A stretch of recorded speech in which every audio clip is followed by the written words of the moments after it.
Kunja Bihari.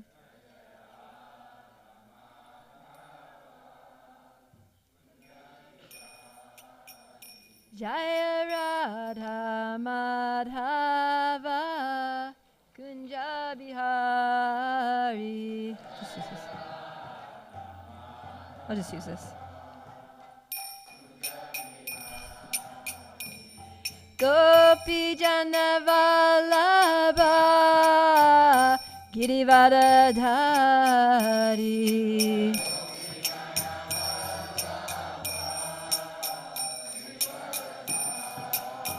Jaya Gopi Jana Vallabha Girivardhari.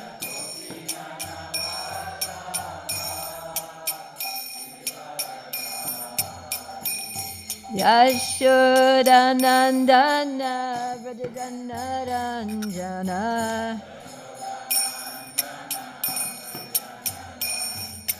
Yashoda Nandana Vrajajana Ranjana.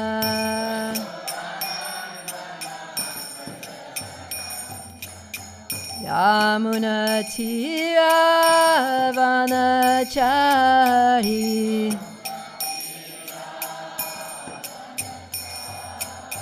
Yamuna Tira Vanachari.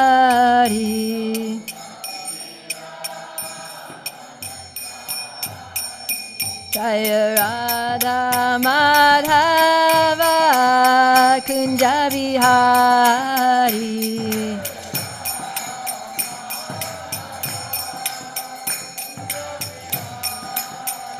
Jaya Radha Madhava Kunja Bihari.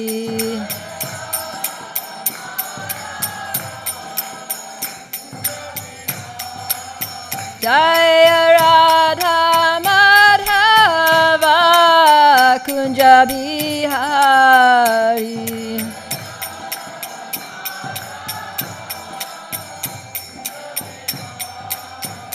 Jaya Prabhupada, Prabhupada, Prabhupada, Srila Prabhupada.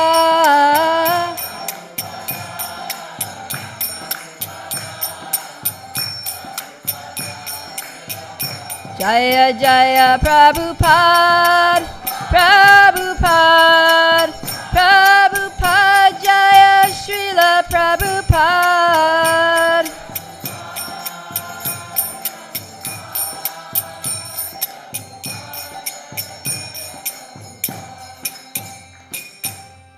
Gaura Premanandi, Hari Hari Bo. Hare Krishna. So welcome everyone to this morning's class. I'm actually going to read, because we're doing Kirtan 50, I'm going to read a verse from Caitanya Caritamrita, which is about the holy names. And it's a verse that many of you know. But since we're reading from CC, let's do the auspicious invocation for Caitanya Caritamrita, which goes like this. Please repeat. Jaya Jaya Shri Caitanya Jaya Nityananda. Jaya Advaita Chandra Jaya Gaura Bhakta Vrinda. Jaya Jaya Shri Caitanya Jaya Nityananda. Jaya Advaita Chandra Jaya Gaura Bhakta Vrinda. Jaya Jaya Shri Caitanya Jaya Nityananda. Jaya Jaya Shri Caitanya Jaya Nityananda. Jaya Advaita Chandra Jaya Gaura Bhakta Vrinda. Jaya Advaita Chandra Jaya Gaura Bhakta Vrinda.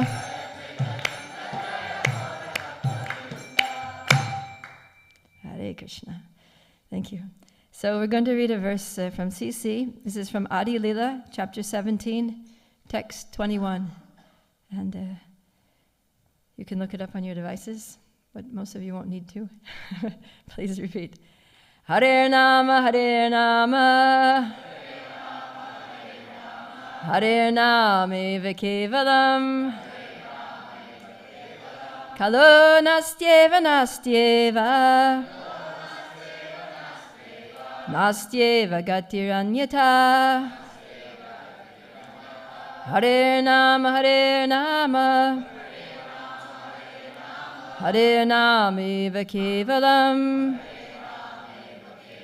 Kalo nastyeva nastyeva. Nastyeva gatir anyata. Please chant. Hare Nama, Hare Nama. Hare Nameva Kevalam. Kalo nastyeva nastyeva.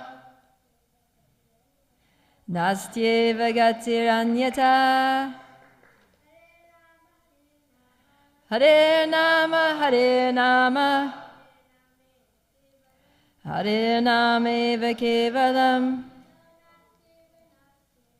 Kalo nastyeva nastyeva. Nastyeva gatiranyata. Hare Nama, Hare Nama. Hare Nameva Kevalam.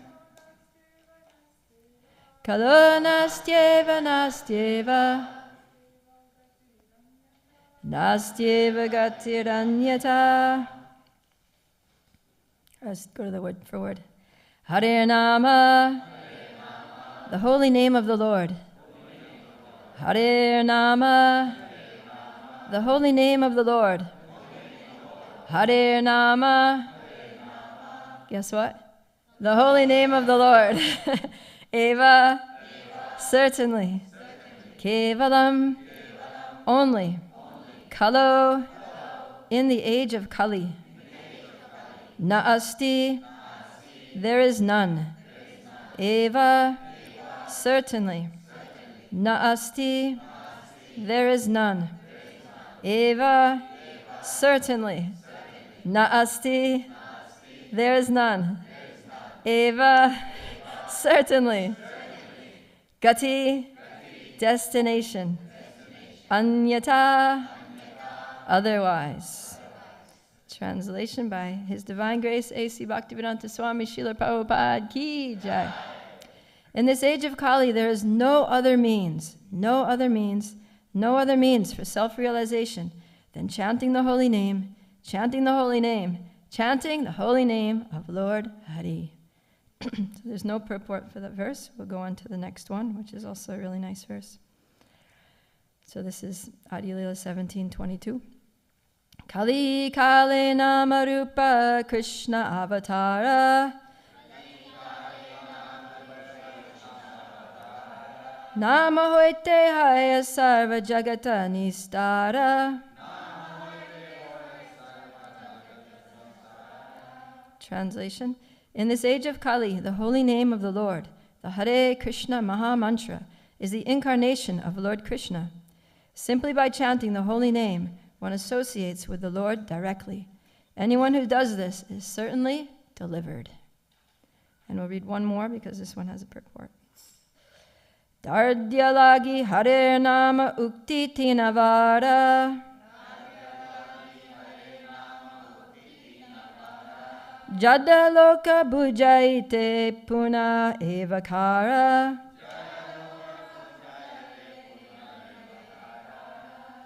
Translation. This verse repeats the word Eva, certainly, 3 times for emphasis. And it also 3 times repeats Hare Nama, the holy name of the Lord, just to make common people understand. In the Bengali here it says Jadaloka. Jada means dull, like Jad Bharat. So this is us. We're very dull. In this age we're all Jada. So we need things to be emphasized, made very clear. So in this verse, Lord Caitanya makes it very clear. that this is the way, that the holy name of the Lord is the way of deliverance in this age of Kali. Purport: to emphasize something to an ordinary person, one may repeat it 3 times, just as one might say, "You must do this, you must do this, you must do this." Thus, the Brihan Naradiya Purana repeatedly emphasizes the chanting of the holy name so that people may take it seriously and thus free themselves from the clutches of Maya. It is our practical experience in the Krishna consciousness movement all over the world that many millions of people are actually coming to the spiritual stage of life simply by chanting the Hare Krishna Mahamantra regularly according to the prescribed principles. Therefore, our request, so this is Srila Prabhupada's request, our request to all our students is that they daily chant at least 16 rounds of this Hare Nama Mahamantra offenselessly, following the regulative principles. Thus, their success will be assured without a doubt. Srila Prabhupada ki jai.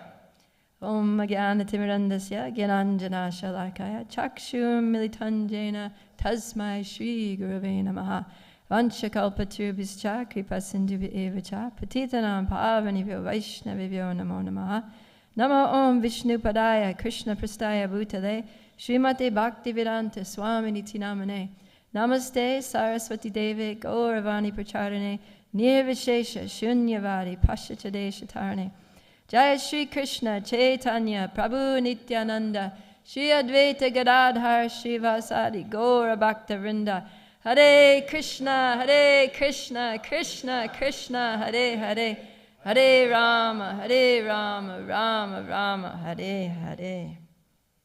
Jai. So thank you all for coming, and I'll try to speak some of the glories of the holy name, the Hare Krishna Mahamantra, which is our focus for these 50 hours of Kirtan, which is continuing. So I'll talk a little bit about the holy name,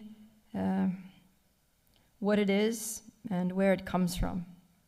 So there's a beautiful song by Narottam Das Thakur that says, Golokera Premadana Harinam Sankirtana. So he specifically says that this holy name, the Sankirtan, the congregational chanting of the holy name, comes from Goloka. It comes from Goloka, and it also brings with it the mood of Goloka, which is prema, the wealth, the dana, the treasure of Goloka is love. And so the holy name is actually infused with love. It's infused with the specific quality of love of the residents of Goloka Vrindavan. And so when we chant the holy names, because it's infused, because it's saturated with the love of the eternal, associates of the Lord in the highest transcendental abode of Goloka Vrindavan, then we can get a little taste of that. We can touch that. Right? It's just like a gulab jamun. Gulab jamun is infused with syrup, with sweet rose-flavored syrup. And so if you touch a gulab jamun, no matter how you touch it, no matter where you touch it, you're going to get sticky. You're going to get covered with sticky rose syrup. So in the same way, when we touch the holy name, we're going to get a little bit of that Goloka prema on us. Right? So Yananta Gauranga Prabhu gave a really nice class yesterday. He was saying how when we come to the Kirtan, we should leave a different person. Right? We should be transformed by the Kirtan, which he commented was maybe a little bit of a scary thought, right? That it's like, who am I going to become after this 50 hours? I came to Dallas, very innocent, thinking I was going to take some nice prasadam, enjoy, meeting my old friends and singing and dancing together. But what I wasn't expecting was that I was going to walk out of this a different person. So that's the quality of the holy name, because it comes from Goloka, and everything in Goloka is a touchstone. That's Chintamani, right? Chintamani prakara sadma sukalpa vriksha. That every stone, every grain of dust, a particle of dust in Goloka is made of Chintamani.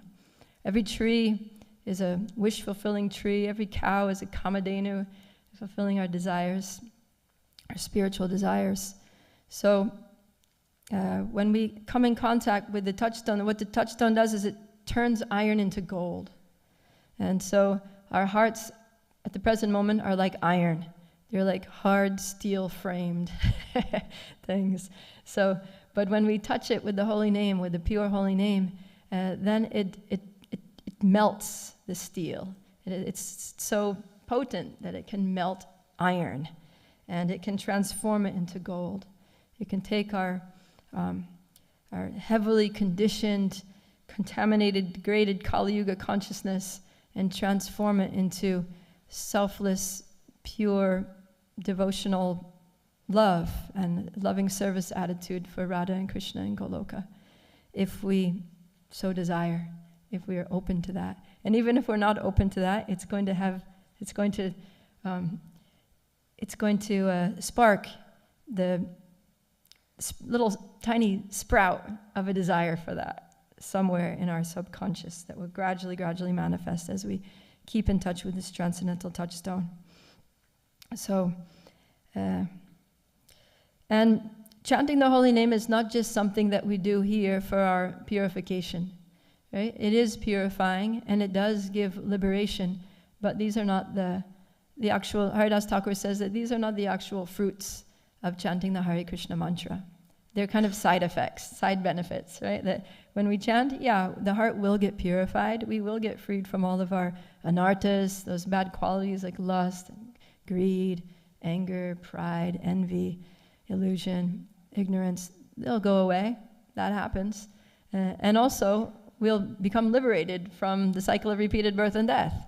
That happens. We'll rise to the transcendental platform. That happens. Those are all side effects of the holy name. But the real fruit of the holy name is love, is pure love for Radha and Krishna, whose holy names we're chanting. So that's what Haridas Thakur says. So that's the goal. And so because, you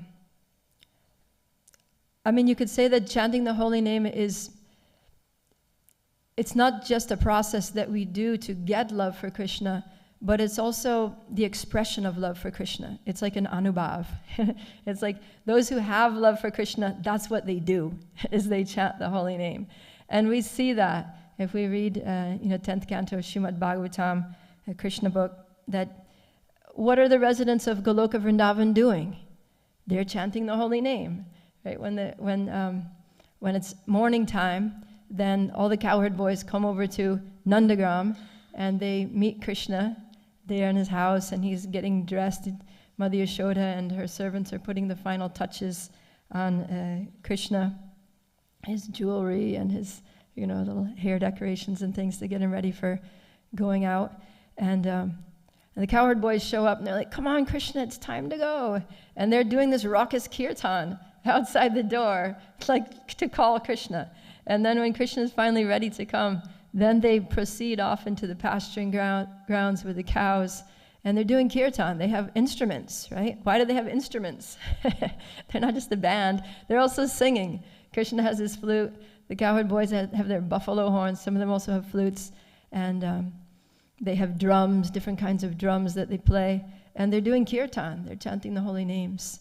And sometimes, there's one section in 10th canto where it's talking about how sometimes the kirtan will get really super fired up, and the cowherd boys will start swinging each other around like some of the ladies are doing this morning, right, spinning around. And sometimes it'll get really, because they're boys, right, they're not just going to spin and do little dainty things. So they start wrestling, so it goes from a swinging, like they're swinging and then they throw each other down on the ground and slamming each other and putting each other in a headlock, and but it's all to the chanting of the Hare Krishna mantra.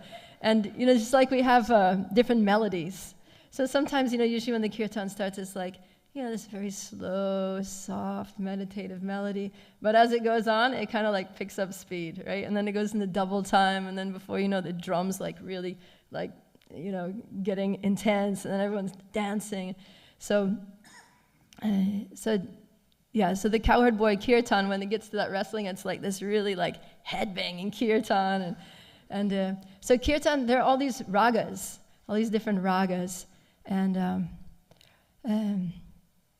And they all originate in the spiritual world. So any kind of music, it's actually described in the 10th canto. There's one purport where it's written that there's a book, I think it's called Sangita Sara, where it talks about how the different melodies that are sung by the gopis and Krishna in the rasa dance are the origin of all music.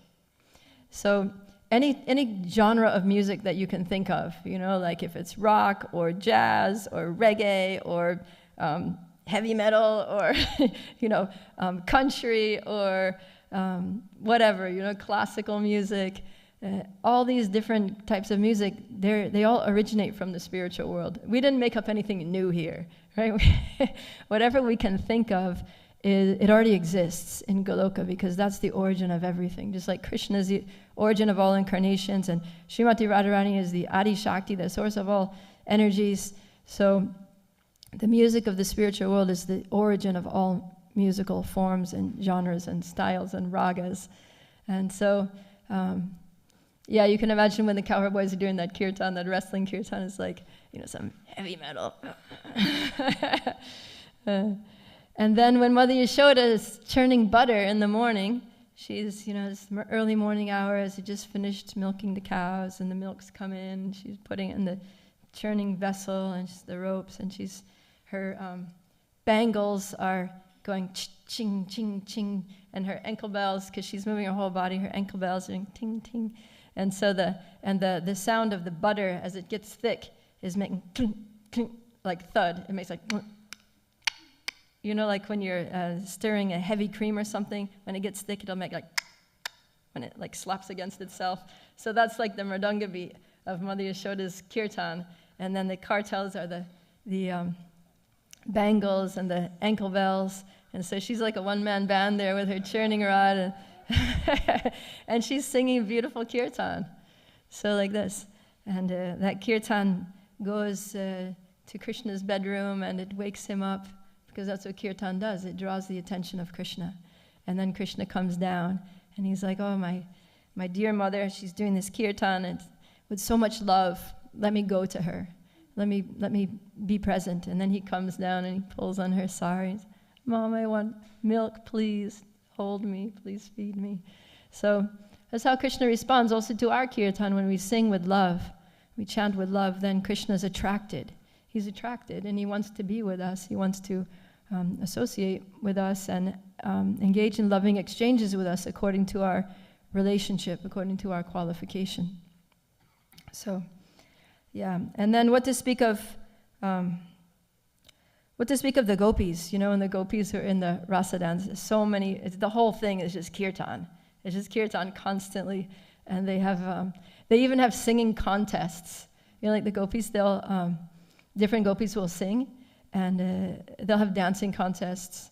One gopi will get their center stage, right? Because it's a circle, it's a rasa mandala. So they're all the center part is like the stage. So usually Radha and Krishna, we see in all the paintings, Radha and Krishna are there in the center stage.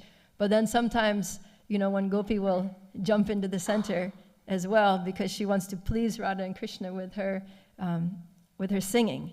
And so she'll just go into a big, alap. She'll go into singing in a little bit of a different style that kind of gets everybody's attention, and Krishna's like, oh, okay, that was good. And then another gopi, then hearing that, then the other gopis get inspired, and they'll jump in. How about this? And then they'll sing. But it's all for Krishna's pleasure. It's all for Radha and Krishna's pleasure. And then they'll go into dancing. So, one of the gopis will do some special style of dancing, and it'll be like a dancing contest. Anyways, it's very dynamic. These things are happening in the middle of the kirtan. So this is Caitanya Mahaprabhu's movement, singing and dancing and chanting the holy names of Krishna. So,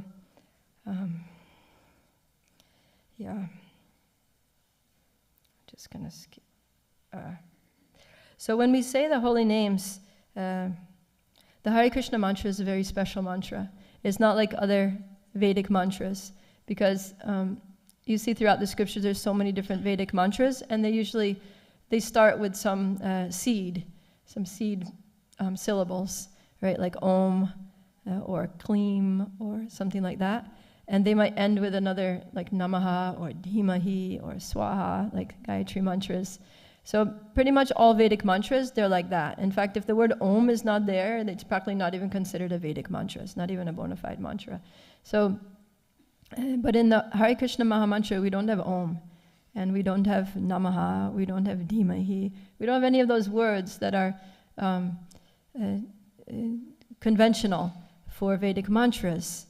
So the Maha Mantra is in its own category of mantra, and that's why it's called Maha Mantra. It's not just a mantra, it's the Maha Mantra. It's the great mantra, and it's practically in its own tattva of mantras. And that's because it's only comprised of the pure holy names. It's just the names. Like other mantras will be like Om Narayanaya Namaha. So the name is there, but it's sandwiched in between Om and Namaha. But Hare Krishna mantra, there's no sandwich. It's just the filling. It's like in a sandwich, it's like what you want is the filling, right? When you order a sandwich, when you look at the sandwich menu, you don't choose it for the bread. You're looking at the filling, right? Like, no, give me the cheese and tomato. No, give me the avocado. Yeah, like you choose it according to what you want is the filling, and the bread is just a vehicle so that the filling doesn't fall apart, right?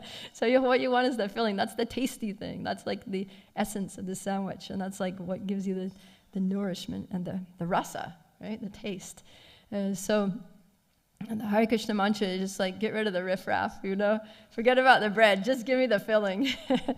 So that's, Maha Mantra is just the holy names. And so we say Hare means Radharani, and Krishna is Krishna. And Rama is also Krishna, means the reservoir of all pleasure. So somebody might wonder, well, why do we say Hare? Why don't we just go straight to the, why don't we just say Radha or Radhe? And one time Varchana Swami was giving a class, and he was saying that the reason that, because sometimes in Vrindavan there are these groups, and they will say that. They'll say, Radhe Krishna, Krishna Krishna, Radhe Radhe, Radhe Sham, Sham Sham, Radhe Radhe. If you went to Vrindavan, you've probably heard this mantra. But he says that actually this is not very pleasing to Radharani. Radharani doesn't like that her name be said so directly, because she's shy, she's a cowherd girl. By nature, she's very shy. And also her relationship with Krishna is something secret. It's something confidential. It's not something to just, go out on the street and yell or, shout through the microphone and the loudspeaker and announce to the whole world that Radha and Krishna have a loving relationship. This is top secret. This is confidential knowledge. Even in Goloka, where everybody kind of knows it, nobody really openly talks about it, right? If the gopis are going to talk about Radha and Krishna's loving dealings, they'll do it in private, right? In a room, they'll talk quietly, whispering about it. It's not something that even in Goloka, they're going to walk down the street and be like, hey, Radha and Krishna, they love each other and they're going to meet each other tonight. Like, it's not like that. It's secret. Nobody's supposed to know. And Krishna likes this indirect speech. There's a verse from Bhagavatam that says that Krishna's paroksha vad is very dear to Krishna. He likes when we address him and we address these confidential topics indirectly. So to please Radharani, to protect Radharani's reputation, to please her and to please Krishna, then we say Hare Krishna. Because Hare, like Prabhupada translates it, means, oh, energy of the Lord. So that could mean anything. Krishna has so many energies. Parasya Shakti Vividaya Vashruyate. So many energies, his internal energies, his external energies, his, Bhu, Nila, and all these different energies. So, it could mean anything. It could mean anything. But devotees know what it means. When they say Hare, we know what it means. Sometimes when we explain the Maha Mantra to newcomers, we'll say, oh, energy of the Lord, calling out to the energy, the compassion, the compassionate energy of the Lord, because we really need Krishna's compassion and mercy to be able to approach him. We don't say, actually, that's Srimati Radharani. But devotees know that that's what Hare means. So we keep with the mood of the Parakya Rasa, the Ujjvala Rasa, and saying Hare Krishna. And then Varshana Swami, he was explaining the meaning or the origin of the Hare Krishna mantra. So where does this, we know that the Hare Krishna mantra comes from Goloka, but how does it come? What is it, like, at what point was it created? You know, how did these 16 words come together in this way? So Maharaj gives some insight on this. He says that when Radha and Krishna come together, the divine couple, then their love for each other is so intense that they become stunned, and they just, they forget everything. They forget about whatever was on their mind before they came together. They forget about the whole world. They forget about time. They just lose themselves. And the only word that Krishna can say is Hare, because he's so absorbed just in the thoughts of Srimati Radharani. And then seeing Krishna's love for her, then Radharani's heart melts, and then the only thing she can say is Krishna. And then hearing her say his name with so much love, then Krishna responds with Hare. And then Radharani becomes enraptured now because the intensity of their expression is increasing. And with even greater intensity in reciprocation with her intensity, Radharani reciprocating with his intensity, then she says, Krishna, Krishna, Krishna, 3 times. So 3 times in a row is too much for Krishna.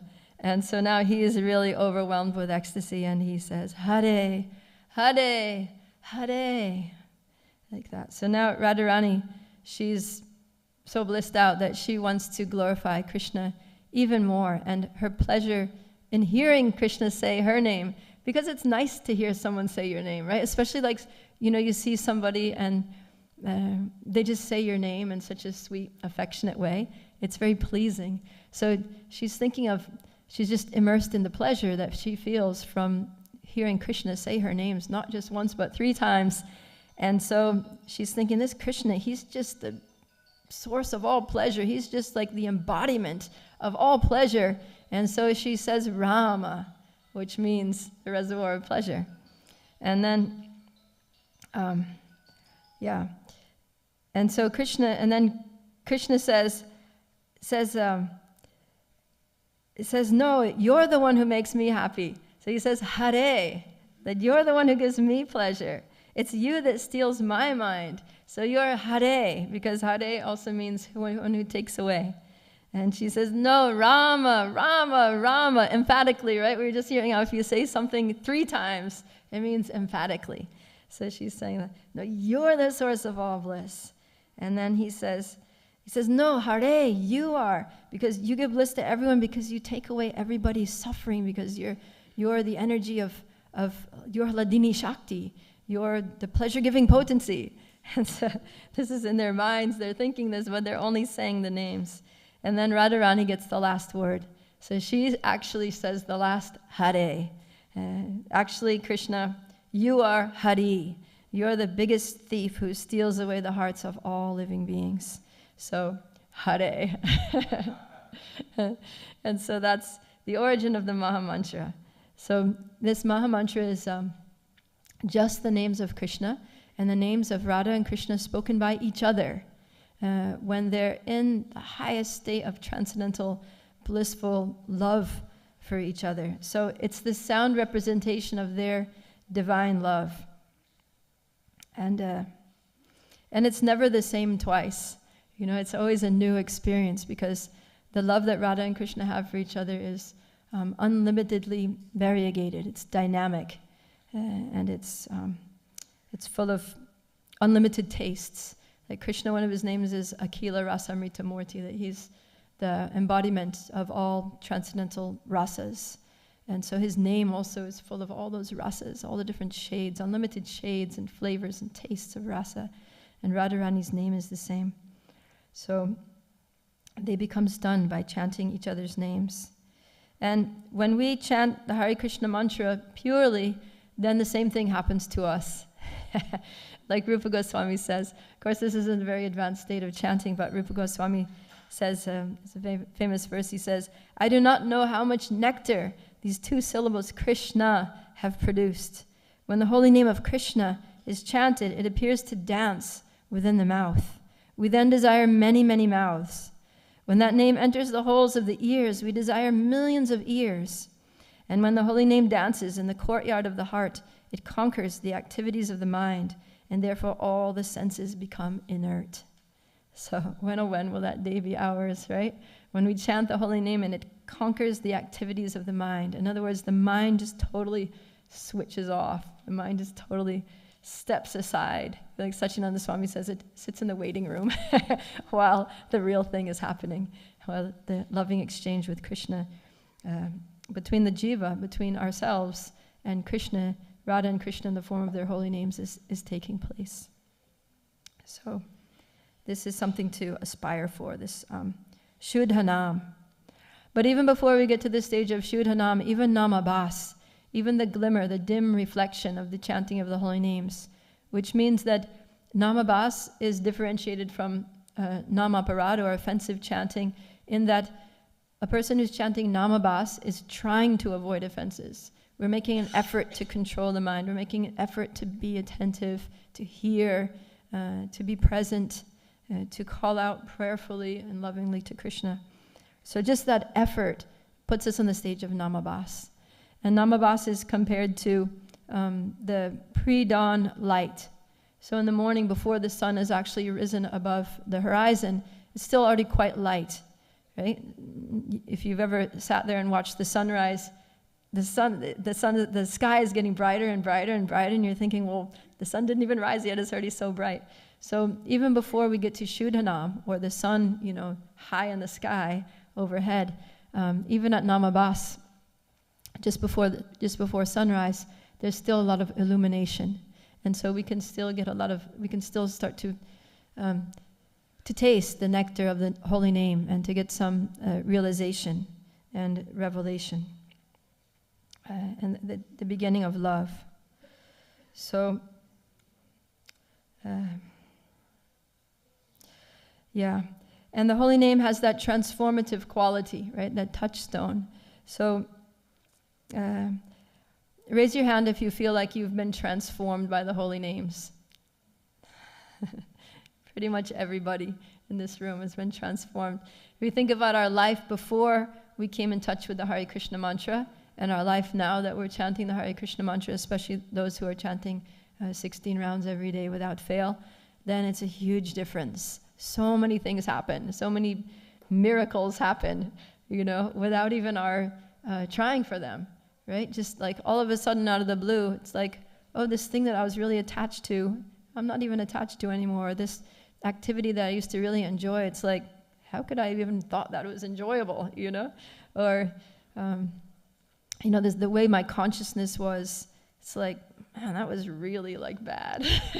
And somehow it's like without even trying, you just become elevated, and you start seeing things more clearly and understanding your purpose in life and the goal of life and how to attain the goal. Everything becomes very clear because it's like the sun is rising, the light's coming on. Darkness is automatically becoming dissipated, like Lord Caitanya says that Krishna Surya Sama Haya Maya Andakar Yahan Krishna Tahan Maya Nahi Andakar, whatever. Adhikar, Andakar, always mix those two up. But the idea is that wherever there's Krishna, there can be no darkness. Just like wherever there's the sun, the darkness immediately goes away. So the holy name, it comes from Goloka, and it can deliver us back to Goloka.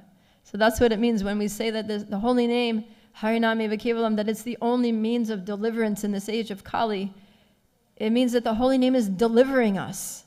So Krishna, in the form of the holy name, has come to this world to deliver us. Just like, the delivery service, like Amazon delivery service. So you got the delivery person, he goes to the warehouse, he picks up the item to be delivered, and he delivers it to your doorstep. So Krishna is that delivery man, that he comes here, he comes to the material world, and he picks us up and he delivers us back to Goloka. That's the delivery destination. So he takes us there. If we continue chanting throughout our whole lives, then that's practically assured that we're going back to Goloka. That's the special benefit of this particular age of Kali in which Lord Caitanya advented. Because the holy name that was given by Lord Caitanya is different from that which is given by all the other 9,999 Yuga avatars in the day of Brahma. That Lord Caitanya is not just a Yuga avatar, but he's Krishna himself. And he came specifically to give us the love of the Brajabasis, to give us access to Goloka, to open up the doorway to the higher rasas, to the 4 higher rasas of as servitude, as the Brajabasis serve Krishna, or friendship, as the cowherd boys serve Krishna, or Vatsalya Bhav, as Mother Yashoda and Nanda Maharaj serve Krishna, or Madhurya Rasa, as the gopis serve Krishna.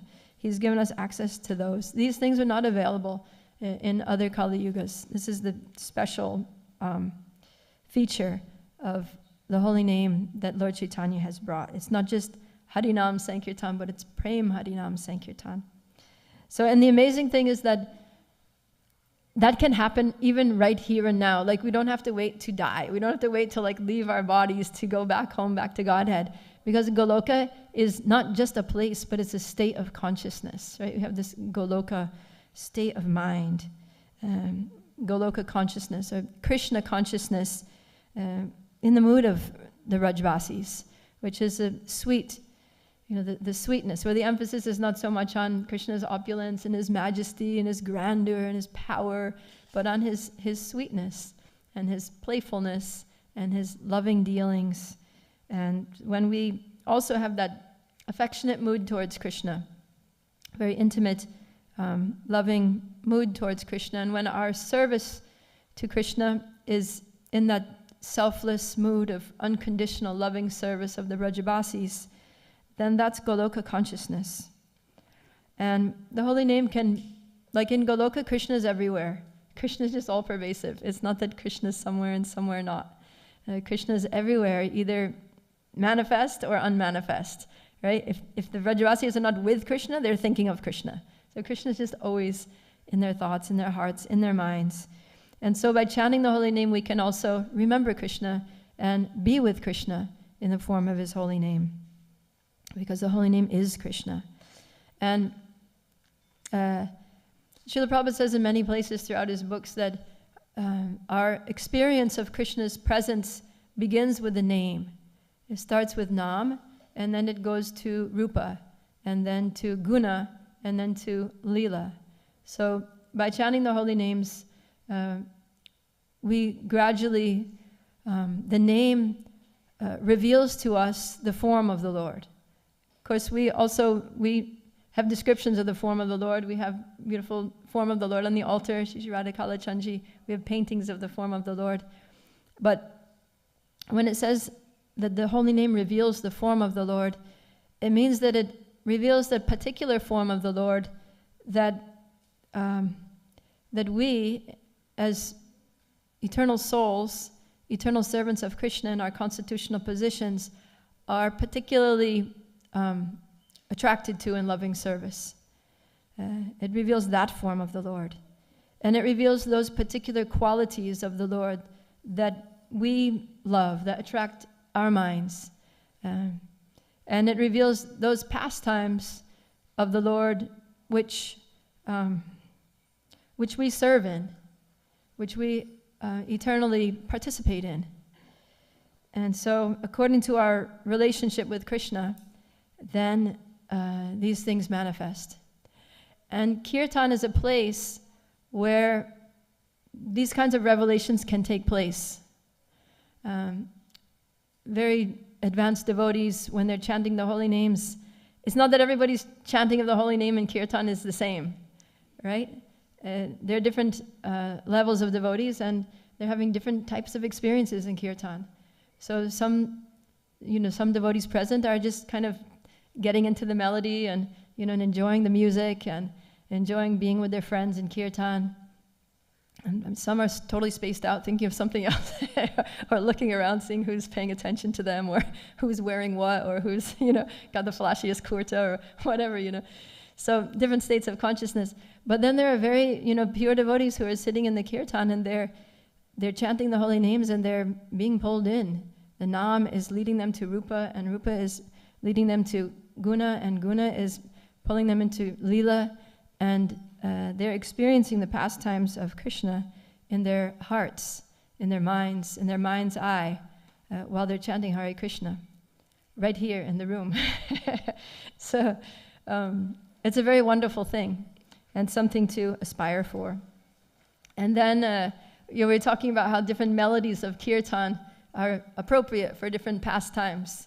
So as the kirtaniyas are bringing forth different melodies, starting off with a slow melody, so then that may bring remembrance of, a particular pastime, which that melody is a suitable kind of background music for, a suitable kind of theme for that pastime.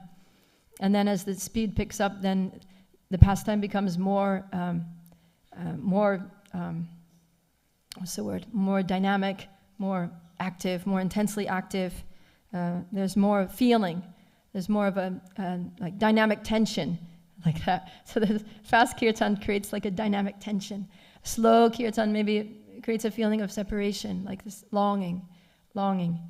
That the gopis are longing for Krishna's association. Madhya Yashoda is longing for Krishna to come home.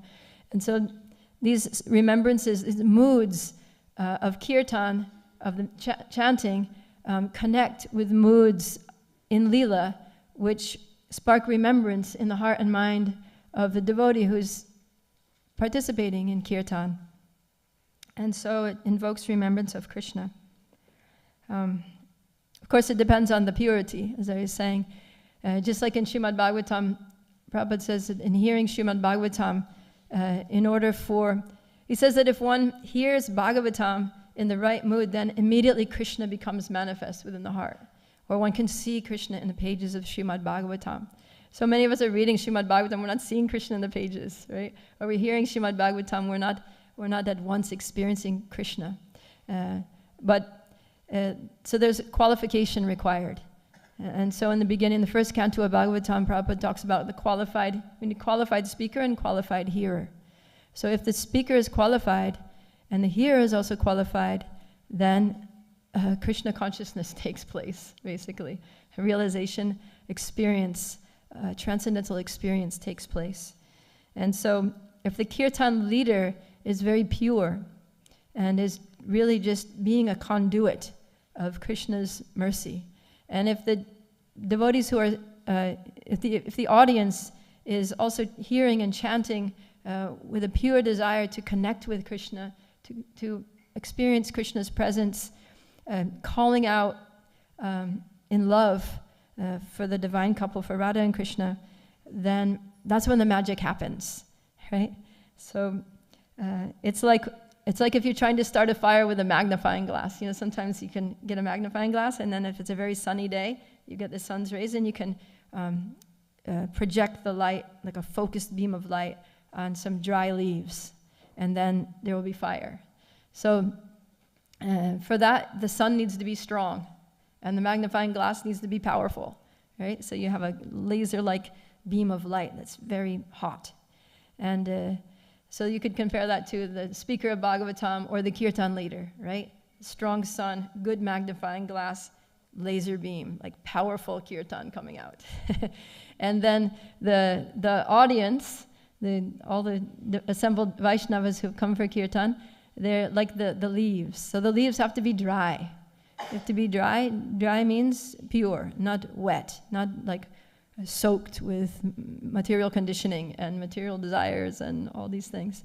And also the leaves can't move, because if the light is there, the light needs to be steady, and the leaf needs to be steady. If the leaf is moving around, the heat won't go on one place and nothing's going to happen. Or if the light is moving around, so the kirtan leader needs to be focused, like really zeroed in on the chanting. And the devotees also who are hearing need to be very absorbed, very focused, not the mind going other places, but mind right just with the holy name. And then belief is there, light is there, pure chanting, pure hearing, pure responsive chanting, boom, there's going to be an explosion. It's going to burst into flames. So that's when real Krishna consciousness happens. When loving devotional service arises within the heart and transformation takes place, right? The leaves are burned to ashes. All of our material existence goes up in smoke. All of our material attachments are burnt to ashes. And the only thing that's left is a pure soul with a pure loving relationship with the all-pure Supreme Personality of Godhead. So this is the goal of Kirtan. This is what we've come together for. So let's try to be those dry leaves that are fixed. Kirtan leaders try to be that, beam of light that's laser focused, very potent and very pure, so that we can all experience the magic of Kirtan. Jai. Srila Prabhupada ki jai.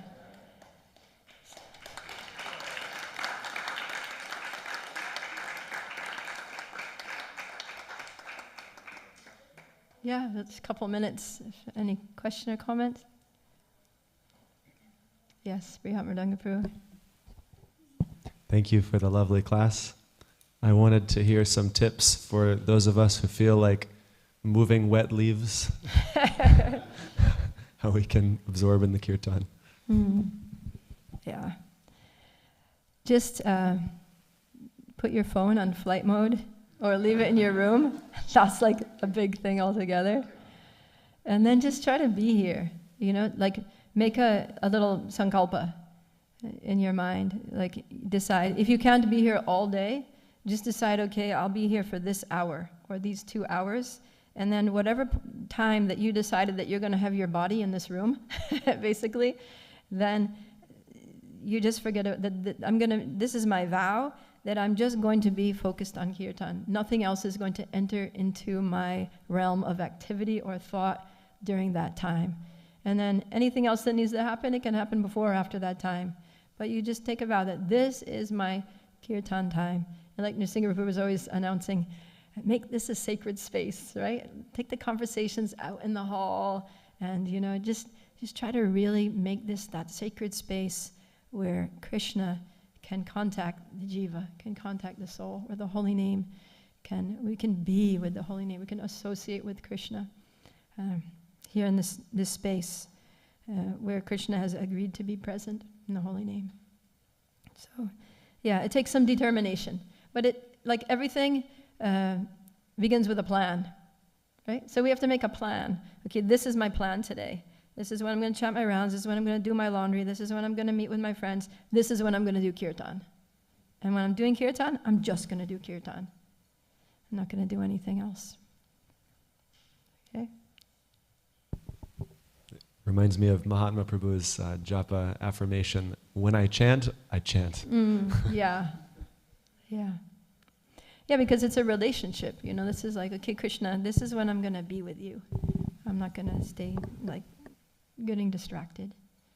And Krishna appreciates that, and he also will help us. We can pray to Krishna too. Krishna, please, I really want to spend this time with you. I really want to connect with you in the form of your holy name. Please help me. Please help me to control my mind. Please, you are all attractive. Just be like a powerful magnet that just like pulls my mind to you. And he will help, because he also wants that.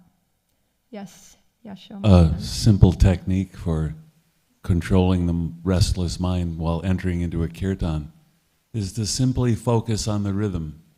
Focus the mind on focusing on the rhythm, and then add the holy name. And that way, one way to control the mind. Another thing is, that reminds me that somebody was once saying that really try to hear the kirtan leader chanting. Like really, when the kirtan leader is chanting, really be conscious of your ears and like where they're at, and use your hearing capacity to really focus on hearing the kirtan leader chant the holy name. And then when you're chanting, Satyananda Swami says this, try to hear yourself chanting. So you're in a room with so many people chanting, and we're hearing everybody else chanting, but you try to hear yourself chanting. And when you focus on hearing yourself chanting, it's a different experience than just kind of like the collective chanting. And also that means that you have to be chanting, because a lot of times you look around the room and you see that people are not chanting. So in order for you to hear yourself chanting, you actually need to be audibly chanting. So it's going to force you to chant and be focused and follow the melody, because if you're hearing the kirtan leader chant, then you're going to know like how to respond properly. And then you hear yourself chant, and then you're going to feel something. Definitely going to feel something. It'll be different. Okay. Yes, Vajraprabhu. So Mataji, along the same lines, during Kirtan, eyes creates too much distraction, as you were describing. The what? Eyes. Eyes. When we look here and there, it creates too much distraction. So sometimes, is it okay to close eyes, even though Kirtan is going on in a big setting here, and just not look at anybody? Yeah, that's very helpful to close the eyes. You know, Prabhupada said that a Vaishnava sees with the ears. So we will see Krishna with our ears. We can meditate on that. We don't need to look around too much. Of course, if you're dancing, you might want to keep your eyes open. You might bash into someone. But as long as you're sitting down, just close your eyes and just really use your ears. In culture, the culture that we have, we're so eye-oriented. Right? It's all about what we see. Seeing is believing, and we judge each other by what we see, and we want to look good, It's all about how we look and how other people look and what we see and seeing the sights and, like that. But, the eyes are overrated. Actually, it's all about the ears. That we can know somebody by what they say more than what they look like. And we can connect with Krishna more through the ears, through hearing his holy name. So, thank you. Okay, last one. I was just going to add that in basic music training, you're always told to listen to the other musicians. Yeah. Good. Thank you so much. So let's all focus on hearing, being present, absorbing in kirtan, and seeing what happens. Who knows? Maybe you'll get pulled into some transcendental pastime of Radha and Krishna today. Hare. Caitanya Caritamrita ki jai, Kirtan 50 ki jai, Srila Prabhupada ki jai. Prabhupada Priya Prabhu ki jai.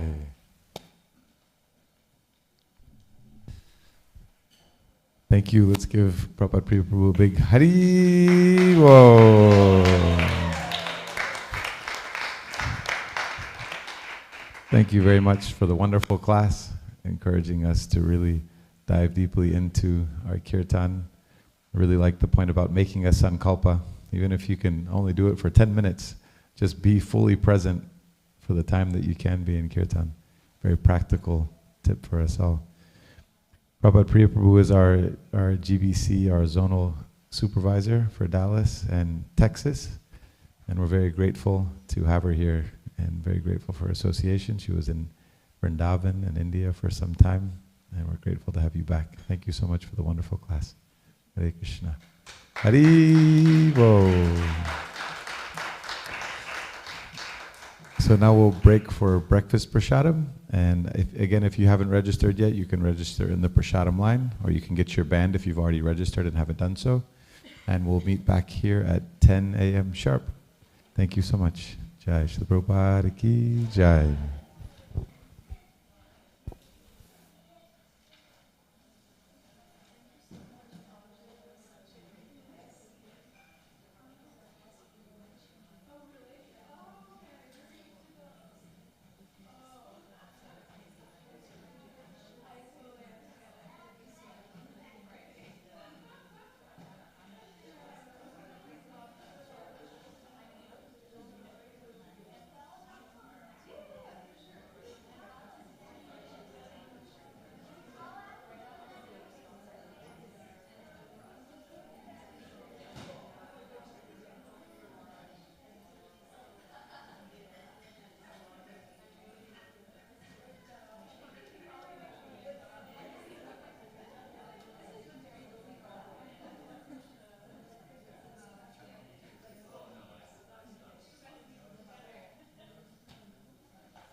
Lakshmi